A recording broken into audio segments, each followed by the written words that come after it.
General Kethvar stood in the center of the great war room. His blue skin was darker than usual, a sign of deep worry among his people.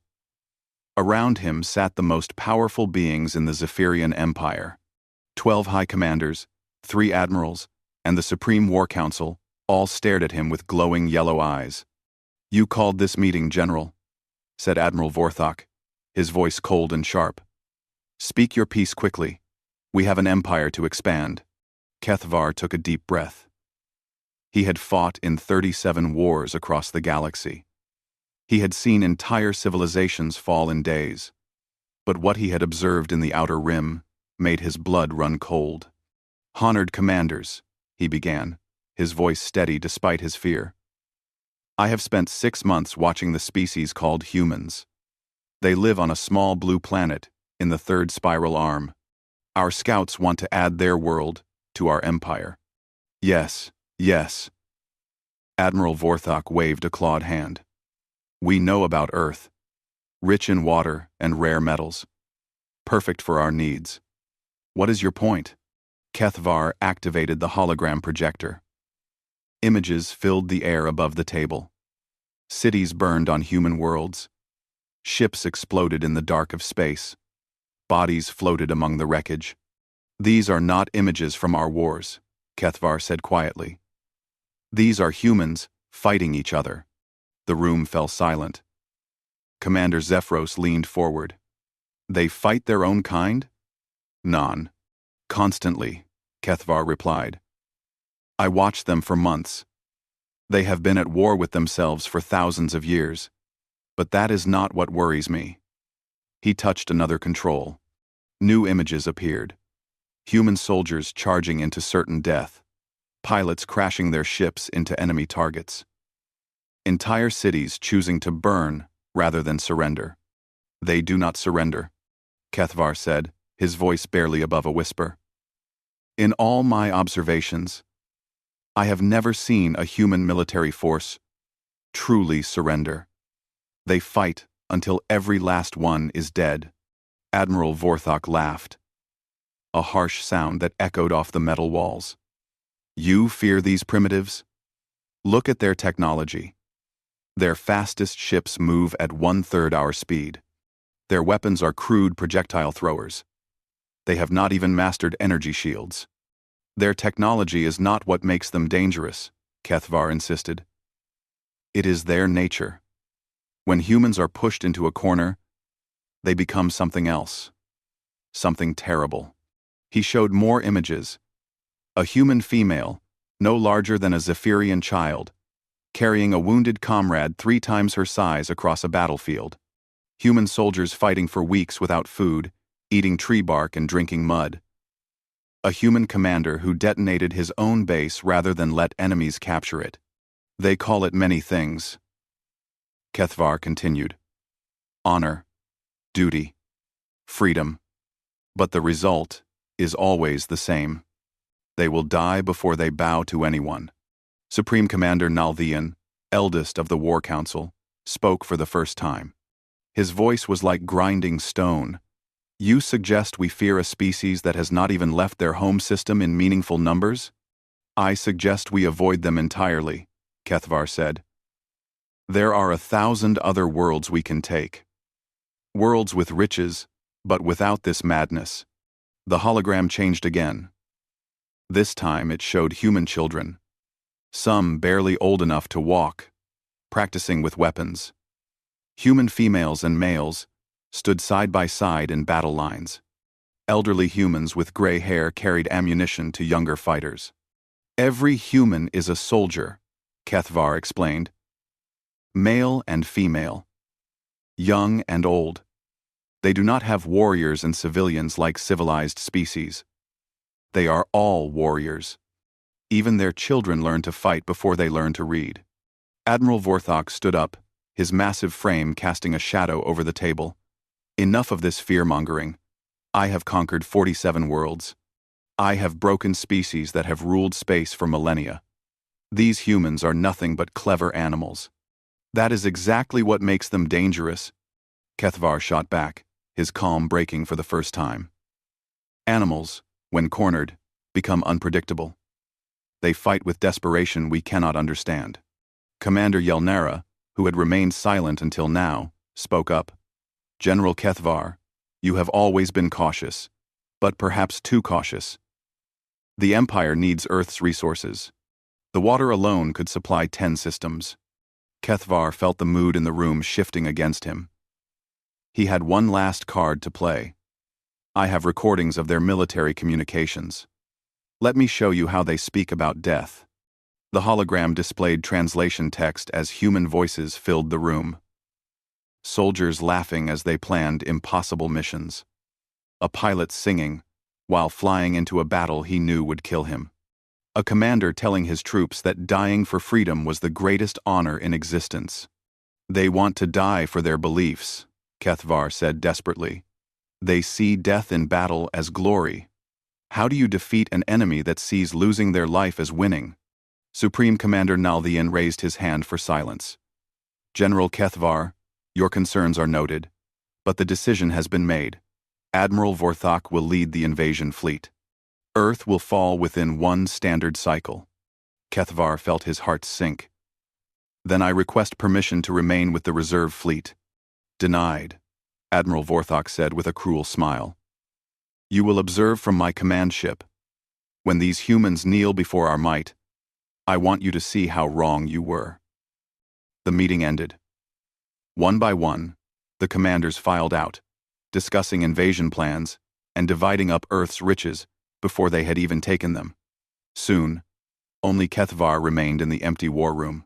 He stared at the floating images of human warriors. Their faces showed pain, fear, and exhaustion. But underneath it all, he saw something that chilled him to his core. They were not afraid of death. They were afraid of living without honor. Kethvar turned off the hologram and walked toward the door.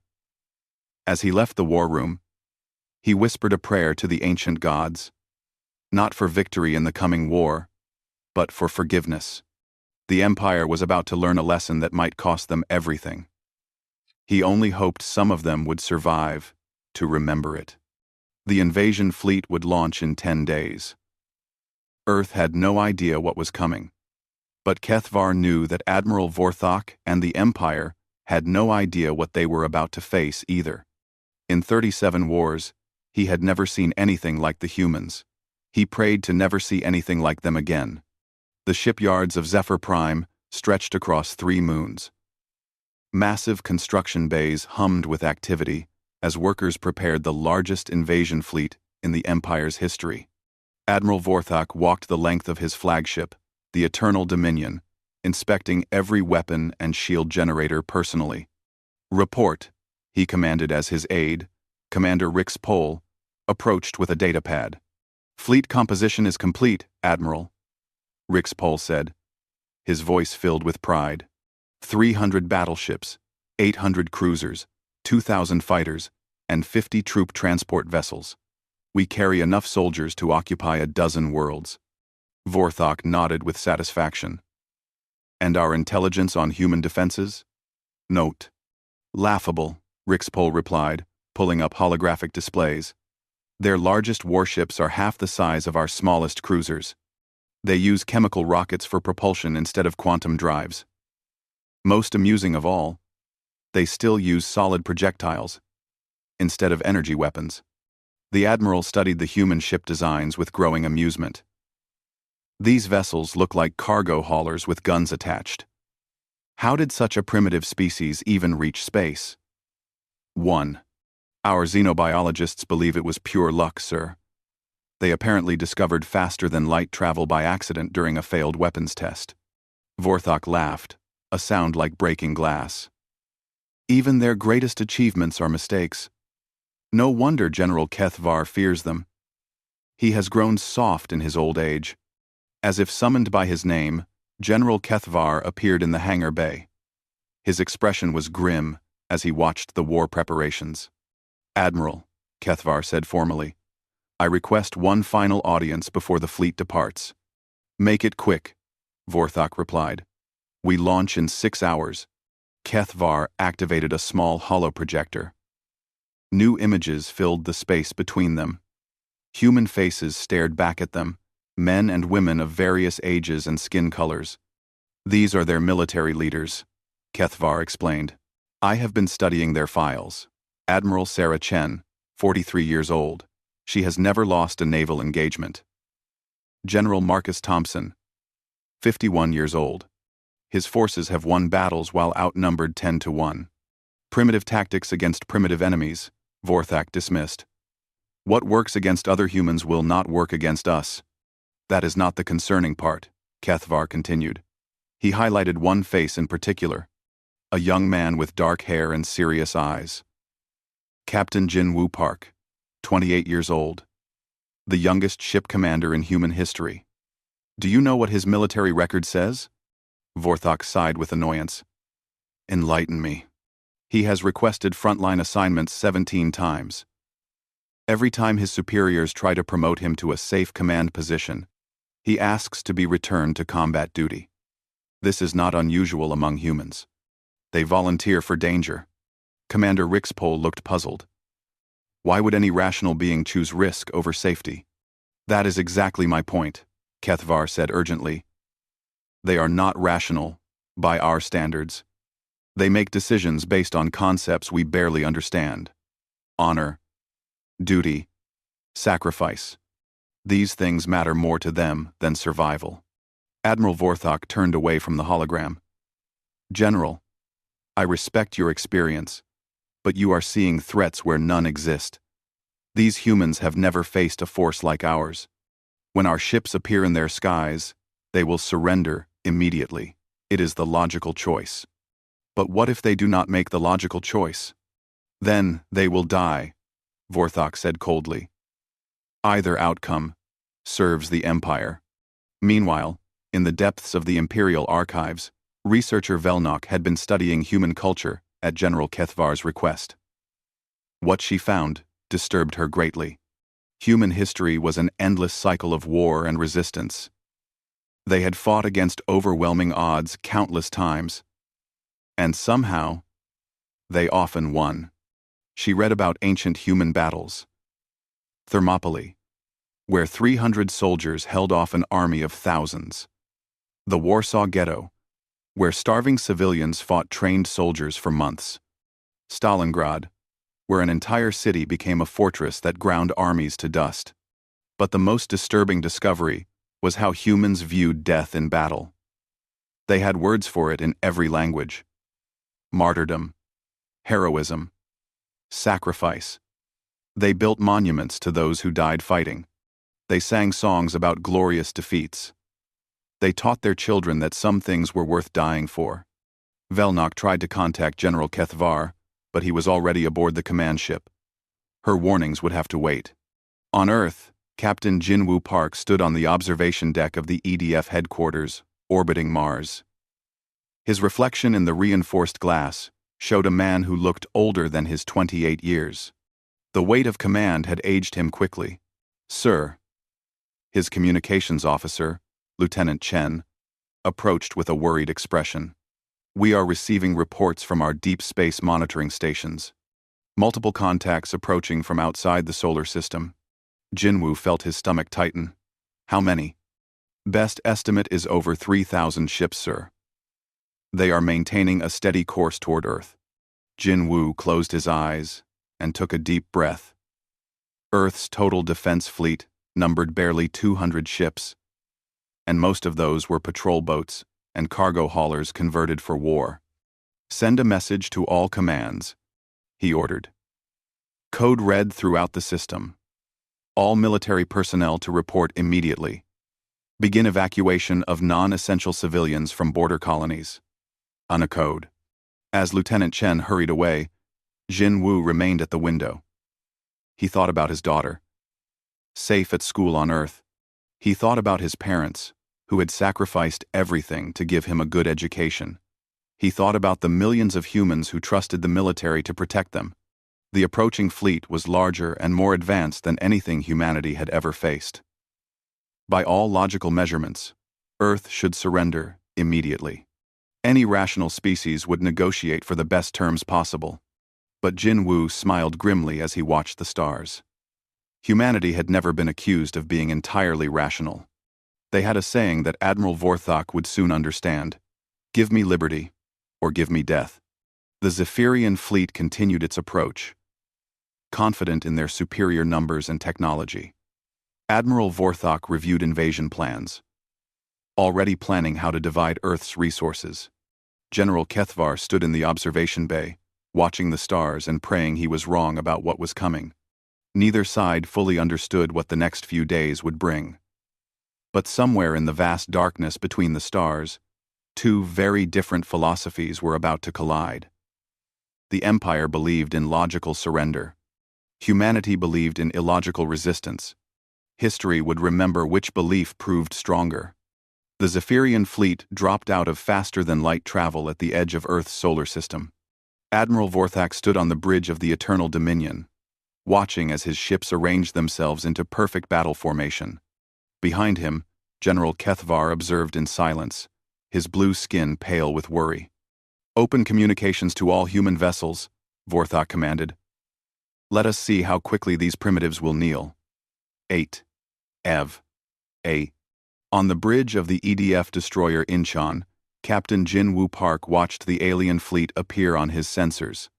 The sheer number of contacts made his tactical display look like a star field. His hands remained steady on the command console, though his heart raced. "Sir," his communications officer reported, "we are receiving a transmission on all frequencies. Universal Translation Protocol is active." "Put it through," Jin-Woo ordered. Admiral Vorthok's image filled the main screen. His reptilian features and glowing eyes would have terrified most species. Jin-Woo simply stared back calmly. "I am Admiral Vorthok of the Zephyrian Empire," the alien declared. "Your species is now under Imperial rule. Surrender all military vessels immediately. Resistance will result in the complete destruction of your homeworld." Jin-Woo felt the eyes of his crew upon him. His response would determine not just their fate, but the fate of all humanity. He thought of his daughter's face, of all the human children who deserve to grow up free. "I am Captain Jin-Woo Park of the Earth Defense Force," he replied, his voice clear and steady. "Earth does not kneel to anyone. If you want our world, you will have to take it from our dead hands." The silence that followed stretched across space. Admiral Vorthok's expression shifted from confident amusement to puzzled anger. "You cannot be serious," the alien admiral said. "Your fleet is outnumbered 15 to 1. Your weapons are inferior. Your shields are primitive. Surrender now, and your people will be treated with mercy." Jin-Woo allowed himself a small smile. "Admiral, you clearly do not understand humans very well. We have a saying: it is better to die on your feet than live on your knees. Today, you will learn what that means." He gestured to his communications officer. End transmission. On the Eternal Dominion, Admiral Vorthok stared at the blank screen in disbelief. General Kethvar stepped forward. "Admiral, it is not too late. We can withdraw and find easier conquests." "Absolutely not," Vorthok snarled. "No inferior species defies the Empire.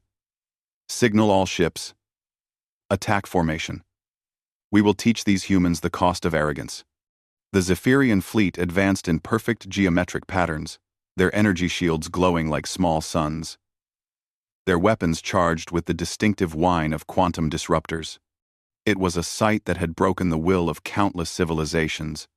Captain Jin-Woo's tactical officer, Commander Sarah Kim, checked her instruments one final time. "Enemy fleet is within weapons range, sir. All human vessels are reporting ready."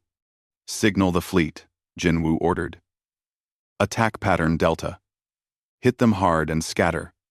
Make them work for every shot." The human fleet, tiny compared to their enemies, suddenly exploded into motion. Instead of forming orderly battle lines like civilized species, they scattered in all directions like a flock of startled birds. Zephyrian gunners, trained to fight predictable formations, struggled to target the wildly maneuvering human ships. EDF destroyer Busan, commanded by Captain Lu Wei, dove underneath the alien formation and fired a spread of nuclear torpedoes at close range. The primitive weapons penetrated Zephyrian shields through sheer brutal force, crippling 2 cruisers before anyone realized what had happened. "Impossible," Admiral Vorthak muttered. "Their weapons should not be able to penetrate our defenses." General Kethvar watched the tactical display with growing dread. "They are not using conventional tactics, Admiral. They fight like..." "Like what?" "Like cornered animals." The human frigate Sol, heavily damaged and losing atmosphere, suddenly changed course and aimed directly at a Zephyrian battleship. Its captain, Commander Park Min-ho, opened a channel to all nearby vessels. "For Earth and freedom," he shouted, ramming his ship into the alien vessel's bridge at maximum speed. Both ships vanished in a ball of nuclear fire. The Zephyrian crews watching this unfold fell silent with shock. No rational species would sacrifice valuable ships and trained personnel so carelessly. But the humans were just getting started. Captain Sarah Chen, commanding the heavy cruiser New York, found herself surrounded by 6 enemy ships. Her vessel was outgunned and outnumbered, her shields failing rapidly. Any sensible commander would surrender. Instead, she ordered her ship to charge directly into the center of the enemy formation while firing everything she had. Her crew, knowing they were about to die, sang an ancient human battle song as they fought. "What are they doing?" Commander Rix Pole asked in horror as another human ship exploded, taking 2 Zephyrian vessels with it. General Kethvar's voice was barely a whisper. "They are showing us that death holds no fear for them." Quote, "Throughout the solar system, similar scenes played out. Human ships, when faced with impossible odds, chose to ram enemy vessels rather than surrender. Human fighters, their weapons exhausted, used their ships as guided missiles. Human captains, their bridges burning around them, continued giving orders until their final breath. The Zephyrian fleet, which had expected a quick surrender, found itself locked in a desperate battle against an enemy that seemed to welcome death. Their superior numbers and technology meant they were winning, but at a cost no one had anticipated. Admiral Vorthak watched his casualty reports climb with growing disbelief. "How are these primitives destroying so many of our ships?" "They are not trying to survive the battle," General Kethvar explained. "They are trying to take as many of us with them as possible." On the bridge of the Incheon, Captain Jin Woo surveyed the tactical display. Half the human fleet was gone, but they had taken nearly 100 Zephyrian vessels with them. It was a trade ratio that should have been impossible. "Sir," Commander Kim reported, "the enemy is reforming for another assault. Should we attempt to withdraw to Earth's defensive perimeter?" Jin Woo looked at his remaining ships, battered and bloodied but still fighting. "Negative. We hold the line here. Every minute we delay them is another minute for Earth to prepare." He opened a channel to all surviving human vessels. "All ships, this is Captain Park. The enemy expected us to break and run. Instead, we have shown them that humanity does not surrender, does not retreat, and does not yield. Continue the attack. For our families, for our freedom, for our future." The response was immediate. Every surviving human ship, no matter how damaged, turned toward the enemy fleet and accelerated to attack speed. General Kethvar watched this display of suicidal courage with a mixture of admiration and terror. "Admiral, we need to reconsider our approach. These humans are not behaving like any species we have encountered." Admiral Vorthak's eyes blazed with fury. "They are insects. Annoying, but ultimately insignificant. Signal the fleet. Advance to Earth immediately. We will crush their homeworld and end this madness." But as the Zephyrian fleet prepared for the next phase of their assault, they carried with them the memory of burning human ships and the voices of crews singing as they died.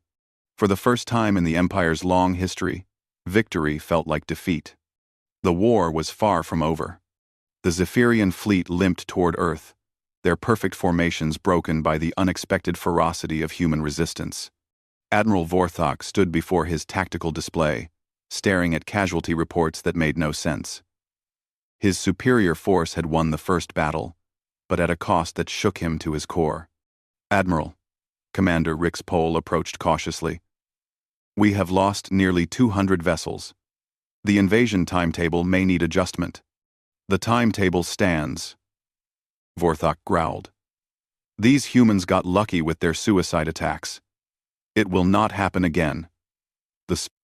General Kethvar, who had remained silent during the retreat from the outer system, finally spoke. "Admiral, with respect, luck had nothing to do with it. They have been preparing for this moment their entire lives. On Earth, the news of the first battle spread across every communication network. Humanity had lost nearly half their deep space fleet, but they had bloodied an enemy that seemed unstoppable. In cities and villages around the world, people gathered around screens to watch the footage of human ships charging into certain death. Dr. Elena Rodriguez stood in her laboratory deep beneath the Rocky Mountains, studying pieces of debris recovered from the battlefield. As Earth's leading expert on alien technology, she had been given fragments of Zephyrian hull plating and weapon components. "Fascinating," she murmured, running her scanner over a piece of enemy armor. "Their metallurgy is centuries ahead of ours, but there are weaknesses." Her assistant, Dr. James Park, looked up from his workstation. "Everything has weaknesses," Elena explained. "Their shields operate on a rotating frequency pattern. If we could time our weapons to match the rotation." She began typing furiously, her mind racing with possibilities. Humanity's technology might be primitive, but human creativity was unlimited. Meanwhile, in the orbital defense stations surrounding Earth, Commander Sarah Kim coordinated the planet's last line of defense. The fixed platforms mounted the largest weapons humanity had ever built, but they were stationary targets that could not run or hide. "Ma'am," her tactical officer reported, "we are receiving communications from colonial militias throughout the system. They are requesting permission to engage the enemy." Sarah pulled up the militia reports and felt her heart sink. These were not trained soldiers, but miners, farmers, and factory workers who had grabbed whatever weapons they could find. They flew cargo haulers fitted with mining lasers and construction ships equipped with improvised missiles. "Permission granted to all units," she ordered. "Every ship that can fight will fight." The colonial militia launched from dozens of bases throughout the solar system. Their ships were crude and their tactics non-existent. But they shared something with the professional military. They absolutely refused to surrender. Captain Michael O'Brien, an asteroid miner who had never fired a shot in anger, found himself commanding a squadron of converted cargo ships against alien cruisers. His vessels were slow, clumsy, and completely outgunned. "Listen up, boys," he broadcast to his makeshift fleet. "We ain't soldiers, but we're humans. That means we don't quit when things get hard. We get harder." His ships charged toward the enemy formation, their mining lasers and improvised weapons blazing. Most were destroyed within minutes, but they bought precious time for Earth's defenses. On the surface of Earth, entire cities transformed into fortresses. Dr. Elena Rodriguez's research had been shared with every manufacturing center on the planet. Factories that once built cars and computers now produced weapons designed to exploit Zephyrian weaknesses. In Seoul, factory worker Park Sung-min helped assemble frequency-modulated pulse rifles that could penetrate alien personal shields. He worked 18-hour shifts alongside his teenage daughter, who proved remarkably skilled at calibrating the timing mechanisms. "Father," she asked during a brief break, "will these weapons be enough?" Park Sung-min looked at his daughter, thinking of all the children like her who deserved a chance to grow up free. The Zephyrian fleet finally reached Earth's orbital perimeter, expecting to find a broken and demoralized enemy. Instead, they encountered the most heavily defended planet in known history. Every space station, every satellite, every piece of floating debris had been turned into a weapons platform. "This is impossible," Commander Rixpole muttered, as his sensors registered thousands of defensive positions. No civilization could militarize an entire planet in such a short time. General Kethvar studied the readings with growing alarm. They have not militarized their planet. They have militarized their entire species. Admiral Vorthok refused to be impressed. Numbers mean nothing against superior technology. Begin planetary bombardment. Target their major cities first. The first wave of Zephyrian bombardment ships approached Earth's atmosphere, their quantum disruptors charging for maximum destruction. But as they closed with their targets, something unexpected happened. Earth's defensive fire was not the random, desperate shooting they expected. Dr. Elena Rodriguez's frequency-matched weapons tore through Zephyrian shields like paper. The alien vessels, accustomed to fighting enemies who could barely damage their defenses, suddenly found themselves vulnerable. Impossible! Admiral Vorthok roared as his bombardment squadron was cut to pieces by primitive human weapons. Their technology cannot possibly penetrate our shields. General Kethvar watched the tactical display with the expression of someone seeing their worst fears confirmed. "Admiral, they have adapted our own technology against us. In the space of a few days, they have learned to exploit our weaknesses." But the real shock came when the survivors of the bombardment squadron tried to retreat. Human fighters, some piloted by teenagers who had never left Earth's atmosphere before this war, pursued the alien ships relentlessly. When their weapons ran out, they rammed enemy vessels. When their ships were destroyed, the pilots ejected and continued fighting with hand weapons. Commander Sarah Kim, coordinating the defense from her command station, watched in amazement as her makeshift fleet held its ground against a vastly superior enemy. "Ma'am," her communications officer reported, "we are receiving surrender offers from multiple enemy vessels. They are requesting permission to withdraw." Sarah felt a moment of disbelief. The aliens wanted to surrender? To humanity? "Denied," she replied firmly. "They came here to conquer us. Now they can face the consequences." Throughout the solar system, the pattern repeated. Zephyrian ships that had expected easy victory found themselves trapped in battles with an enemy that seemed to grow stronger. As the fighting intensified, human vessels that should have been destroyed hours ago continued fighting with jury-rigged weapons and sheer determination. On the bridge of the Eternal Dominion, Admiral Vorthok faced a truth that shattered his understanding of warfare. His technologically superior fleet was losing to primitives who should have surrendered at the first sight of his ships. "Admiral," General Kethvar said quietly, "I recommend we withdraw and reconsider our strategy. We do not retreat." Vorthok snarled, but for the first time, doubt crept into his voice. "Then we will all die here," Kethvar replied. "These humans do not fight for conquest or resources. They fight for their right to exist. That makes them more dangerous than any weapon we possess." As if to prove his point, a battered human destroyer, its hull breached and its weapons destroyed, rammed into a Zephyrian battleship with enough force to crack the larger vessel's spine. Both ships died in the collision, but the human crew sang their death song until the very end. Admiral Vorthok stared at the expanding cloud of debris and finally understood what General Kethvar had been trying to tell him. This was not a war against soldiers. It was a war against an entire species that had chosen death before dishonor. For the first time in his long career, Admiral Vorthok began to consider the possibility of retreat. Admiral Vorthok stood alone in his private chambers aboard the Eternal Dominion. The tactical reports scattered across his desk told a story that his mind refused to accept.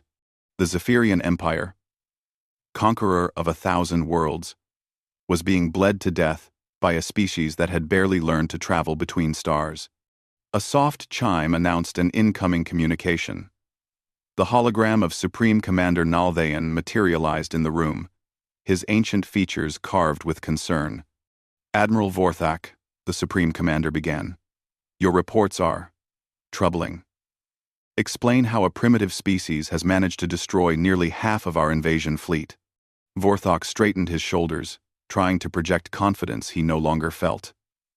The humans fight with desperation, Supreme Commander. They sacrifice their ships needlessly. It is wasteful, but it has proven unexpectedly effective. Wasteful? Nalthian's eyes narrowed. Admiral, we have lost more ships in this single campaign than in our last 50 conquests combined. The Empire cannot sustain such losses. Before Vorthok could respond, General Kethvar entered the chamber.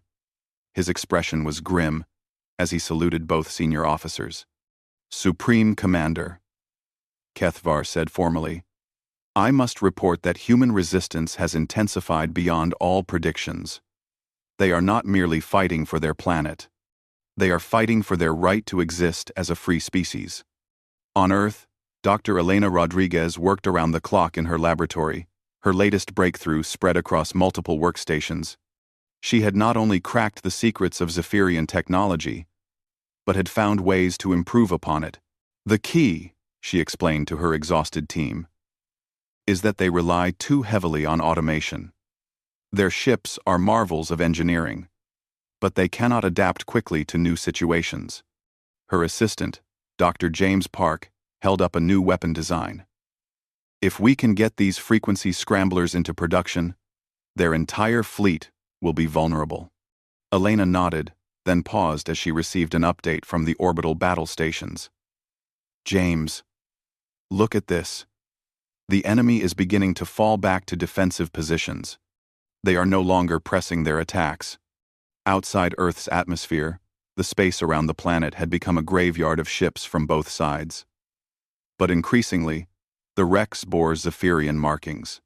Human defenders, fighting with captured alien weapons and improved Earth technology, had turned the tide of battle. Captain Jin-Woo Park, now commanding the defense fleet from the damaged cruiser Incheon, watched as another group of Zephyrian ships retreated from Earth's orbital perimeter.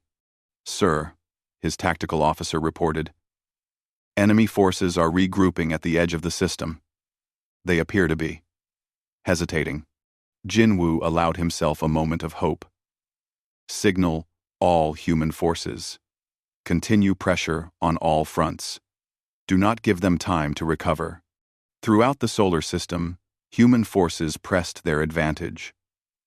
Colonial militias that had started the war flying, converted mining ships now commanded captured alien vessels. Factory workers had become weapon technicians. Teenagers had become fighter pilots. But it was not just the military situation that had changed.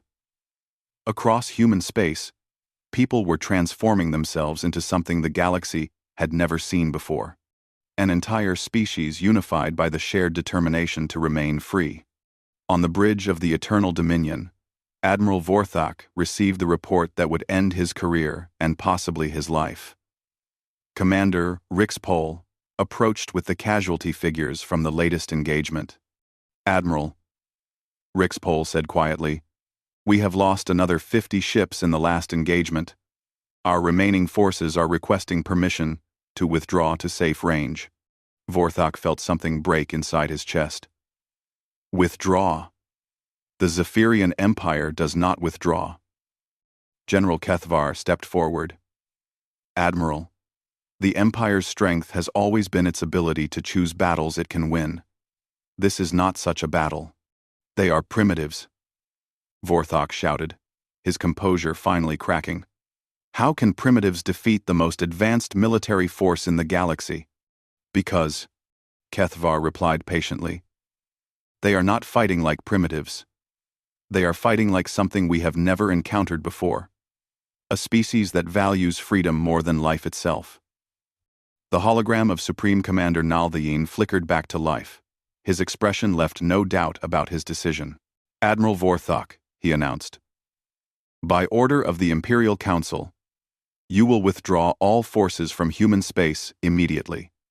This campaign is terminated. Vorthok felt the weight of failure crush down upon him. Supreme Commander, given time, we can still. Admiral, Nalthian interrupted, we have analyzed the combat reports.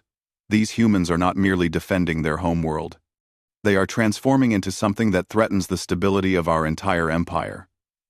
If we continue this war, we risk teaching other species that the empire can be defeated. The truth of those words hit Vorthok like a physical blow. The Zephyrian Empire ruled through the belief that resistance was futile. But humanity had proven that determined resistance could succeed, even against impossible odds.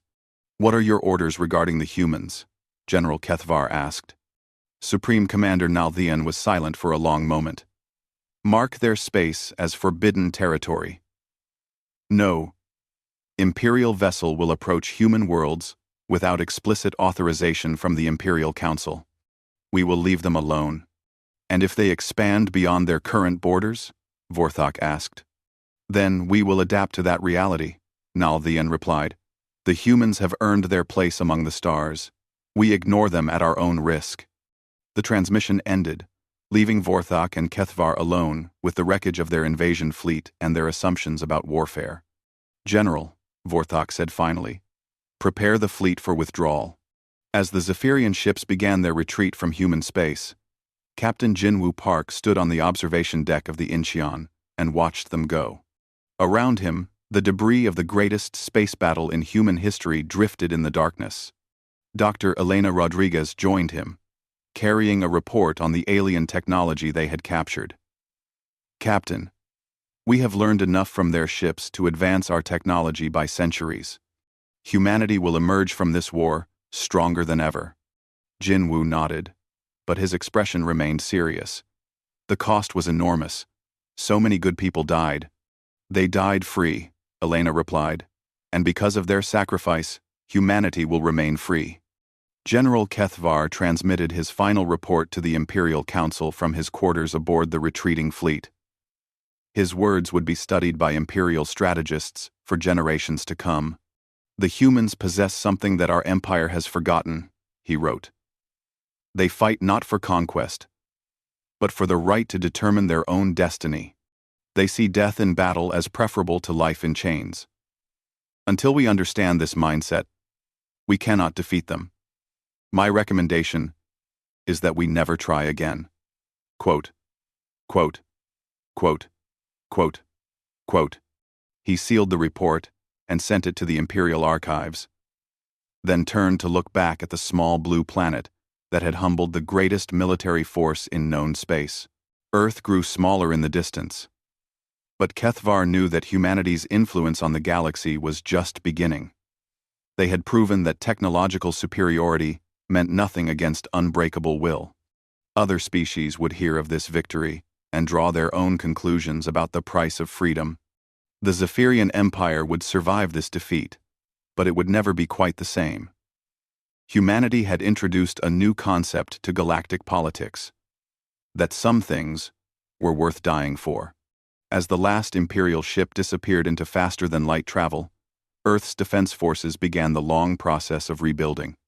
But they would rebuild as a free people, having proven to themselves and to the galaxy that freedom was not a gift to be granted by others.